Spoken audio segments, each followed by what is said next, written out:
बिस्मिल्लाहिर्रहमानिर्रहीम। मैं हूं ज़ैर अहमद ख़ान और आप देख रहे हैं अबलाग टीवी। वज़ीर आज़म के दोस्त भी अब दुश्मन बदन बनते जा रहे हैं और दोस्ती दुश्मनी में बदल चुकी है। जहांगीर तरीन इस वक्त खुलकर मैदान में आ गए हैं और उन्होंने वाज़ेह और दो टोक अंदाज में कहा है कि वज़ीर आज़म साहब, मुझे दीवार से लगाया जा रहा है और आखिर मेरा कसूर क्या है? ये दोस्ती दुश्मनी में क्यों बदल रही है? मुझे इतना दीवार तक ना लगाया जाए कि मैं मजबूर हो जाऊं। ये उनकी धमकी है। फिर साथ ही उन्होंने ये भी कहा था कि अब वक्त आ गया है बोलने का, मैं इमरान खान से इंसाफ मांगता हूँ, कप्तान इंसाफ दे।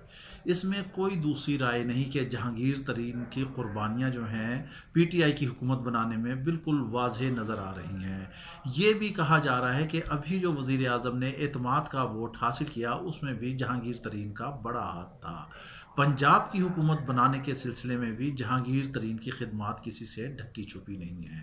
पहले दिन से ही जहांगीर तरीन और इमरान खान बिल्कुल ऐसे थे गो कि एक दफ़ा इमरान खान ने कहा कि मुझे जहांगीर तरीन के ख़िलाफ़ जो शिकायत मिली हैं वो सबसे ज़्यादा मेरे करीबी थे, लेकिन मुझे अफसोस है कि उनके इस तरह के मामलात हुए हैं। जहांगीर इमरान खान जिस वक्त अभी हुकूमत में नहीं आए थे, जहांगीर तरीन उनके साथ चल रहे थे। ज़ाहिरी तौर पर उन्होंने इन्वेस्टमेंट की, उनका जहाज़ भी येलो कैप की तरह फ़िज़ा में बुलंद रहा और बंदों को लाता रहा, मिलवाता रहा। ये तमाम ड्यूटी इमरान खान ने जहांगीर तरीन को ख़ुद अपनी तरफ से तफवीज़ की थी, उन्हें दी थी, उनके ऊपर ड्यूटी आयद की गई थी कि वो बंदों को लेकर आएँ। इसमें कोई दूसरी ऐसी राय नहीं है, कोई ऐसा दूसरा ख्याल नहीं है कि इस वक्त पीटीआई की तहरीक अपने उरूज पर पहुंची, धरने के बाद आगे मामलात चले और उस वक्त ये चीज़ बिल्कुल वाज़ेह हो चुकी थी कि अगली हुकूमत जो है, नेक्स्ट गवर्नमेंट, वो इमरान खान ही की आनी थी। और अगर इमरान खान की हुकूमत में किसी ने सुनहरा किरदार अदा किया बनने में तो वो हैं जहांगीर तरीन, ये सबको पता है। उसके बाद क्या हुआ? सट्टेबाजी हुई, चीनी के स्कैंडल हुए, कैसे सट्टेबाज हुए, सट्टेबाजों के कहने पर किस किस तरह चीनी मिल्स वालों ने चीनी की मार्केट में शार्टेज पैदा की, शार्टेज पैदा हुई। फिर जितने सट्टेबाज थे, जो भी ब्रोकर थे, जो भी थे, उन्होंने सट्टेबाजों के कहने पर मार्केट में बाकायदा चीनी की किल्लत पैदा की। इसको कहते हैं तलब और रसद। डिमांड जो होती है ये एक इकनॉमिक उसूल है। जब आपकी तलब बढ़ जाए और आप वहाँ से रसद रोक देते हैं मार्केट में तो ऑटोमेटिक उस चीज़ की डिमांड बढ़ जाती है। जब तलब रसद दोनों ऐसे होते हैं तो फिर मामलात और कीमतें जो हैं वो चढ़ जाते हैं। मिसाल के तौर पर आपकी एक मिल है और आपने वहाँ से चीनी निकाल दी है। एक मैं मिसाल दे रहा हूँ, फॉर एग्जांपल 50 रुपए केजी के हिसाब से आपने की है। आपको एक सट्टेबाज मिल जाता है और वो आपसे कहता है कि मैं आपकी चीनी जो है वो 80 रुपए किलो बेचूंगा। आगे से वो सट्टेबाज आगे मार्केट में चला जाता है, वहाँ से वो 80 की बजाय 100 रुपए की बेचता है। तीसरा एक और आदमी से, ब्रोकर से बात करता है, वो 100 रुपए 110 रुपए तक पहुँच जाता है।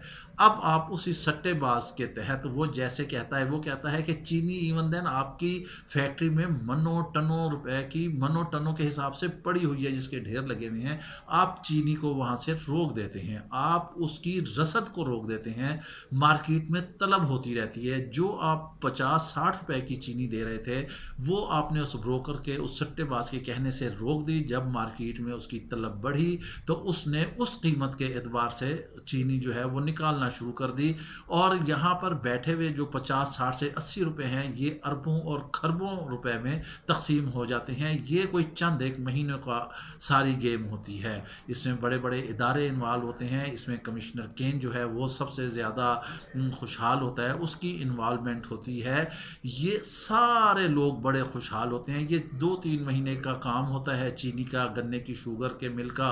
और ये मिल वाले इतने चालाक होते हैं, इतने क्लेवर, क्रो से भी ज़्यादा तेज़ होते हैं। जैसे वो कौवा जो है अपने बच्चे को एक दफ़ा बता रहा था कि बेटा देखो, किसी ने ऐसे पकड़ी हो हाथ में कोई चीज़ तो वो ऐसे बंदूक की नली होती है, हाथ यूं किए हुए हों तो उसमें पत्थर होते हैं। तो बच्चा कहने लगा अपने उस कौवे के जो बाप था उससे कि अगर किसी ने पहले ही कमर के पीछे ऐसे हाथ बांध के छुपाए भी हों उसमें पत्थर हो तो फिर। तो उसके बाप ने कहा कि अब बेटा तू उड़ जा, तू मार नहीं खाएगा, क्योंकि वो चालाक हो जाता है। मगर वो क्या किसी ने खूब कहा है कि सियाना कौवा जो है वो अगर गिरता है तो डैश डैश हम کر دیتے ہیں کہ وہ منہ میں ہی جا کر گرتا ہے اور اسے منہ کی ہی کھانا پڑتی ہے۔ اب اسی طرح یہ جو چینی والے لوگ تھے انہوں نے چند مہینوں میں اسی طرح کمایا، اور جب یہ بیچارے کسی غریب کسان سے گنا خریدتے ہیں تو آپ کو معلوم ہے یہ اپنی ان کی ٹرالیاں 2-2 دن 5-5 دن 15-15 دن گنے کی کھڑی رہتی ہیں، اور وہ گنا خشک ہو جاتا ہے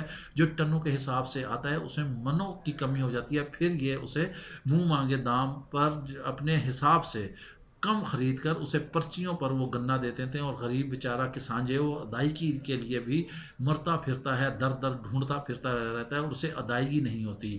یہ پھر چینی بناتے ہیں اور ان سٹے بازوں کی طرح یہ رات بھر میں 2-3 مہینے میں اربوں خربوں روپے کما جاتے ہیں۔ اب بات جہانگیر ترین ہی کی ہوتی ہے۔ جہانگیر ترین کے حوالے سے بھی حکومت کی جانب سے یہی الزامات ہیں کہ انہوں نے کچھ پیسے ٹرانسفر کیے، منی لانڈرنگ ہوئی ہے، اور انہوں نے اربوں خربوں روپے اس سے انہوں نے کمائے ہیں رات دن کے اندر اندر۔ اب تحقیقات ہو رہی ہیں، شہزاد اکبر بھی کہہ رہے ہیں، لیکن ہم آپ کو یہاں ایک اہم ترین بات بتائے دیتے ہیں کہ جہانگیر ترین بھی اب میدان میں باقاعدہ اتر چکے ہیں، ان کے حق میں بھی M N A M P As جو وزراء ہیں وہ آ چکے ہیں، اور انہوں نے اظہار یکجہتی کر دیا ہے۔ اگر جہانگیر ترین کو مزید دیوار سے لگایا گیا تو ہم آپ کو بتا دیتے ہیں کہ وہ تو ابھی یہ خبر ہے نا کہ پیپلز پارٹی سے مل رہے ہیں، وہ پیپلز پارٹی سے مل چکے ہیں، یہ ہم کو آپ کو بالکل 100% خبر بتا رہے ہیں، ان کے معاملات طے ہو چکے ہیں۔ وہ اپنے حمایتیوں کو اکٹھا کریں گے اور قومی اسمبلی میں ایک دفعہ پھر وزیر اعظم کے خلاف عدم اعتماد ہو سکتا ہے۔ بالکل انہوں نے سیاسی سٹانس لے لیا ہے، جس سے انہوں نے پنجاب کی حکومت بنائی، بزدار کو بھی اس طرح آڑے ہاتھوں لیا جا سکتا ہے۔ اور وہاں پر کس کے معاملات ہوں گے؟ وہاں پہ معاملات ہوں گے قاف لیگ کے ساتھ مل کر۔ اب جہانگیر ترین نے اپنا گروپ جو کریٹ کیا ہے، بندے آ رہے ہیں، ان سے مل رہے ہیں، ان کے سامنے آ چکے ہیں، گو کہ عمران خان کو رپورٹ بنا کر پیش کر دی گئی ہے کہ کون کون سے لوگ جو ہیں وہ جہانگیر ترین کے ساتھ مل رہے ہیں، مگر ان کے بتانے سے کیا ہوتا ہے؟ اگر ان کا جہاز عمران خان کے لیے فضا میں بلند ہو سکتا ہے، بندے لا سکتا ہے، تو کیا وہ اپنی سکن بچانے کے لیے آخری حد تک نہیں جائیں گے؟ بالکل جائیں گے۔ یہاں وفاق کی حکومت بھی اب آنے والے دنوں میں خطرے میں جا رہی ہے، اور پنجاب کی گورنمنٹ بھی خطرے میں جا رہی ہے۔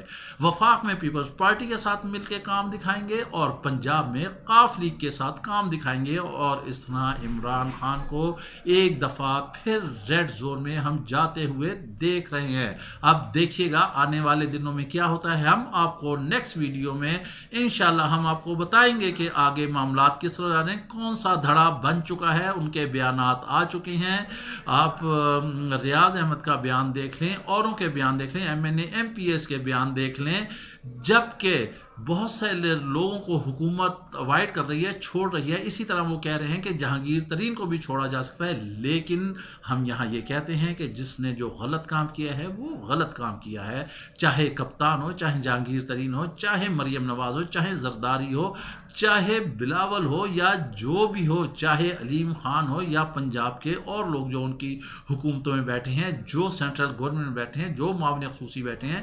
اب عمران خان پر امتحان یہ ہے کہ وہ بغیر کسی حمایت کے اپنی صفوں سے آپریشن شروع کرے گا کپتان تو کامیاب ہوگا، نہیں تو جہانگیر ترین ان کے حلق کی ہڈی بن جائیں گے، نہیں بن چکے ہیں، بن گئے ہیں۔ آنے والے دنوں میں ہم ٹف ٹائم دیکھ رہے ہیں حکومت کے لیے۔ اس کے ساتھ ہی ہمیں اجازت دیجیے، اور اگر آپ نے ابھی تک ابلاغ ٹی وی کو سبسکرائب نہیں کیا، یہ آپ کا اپنا چینل ہے، تو اس کا خیال رکھیے گا۔ اللہ حافظ۔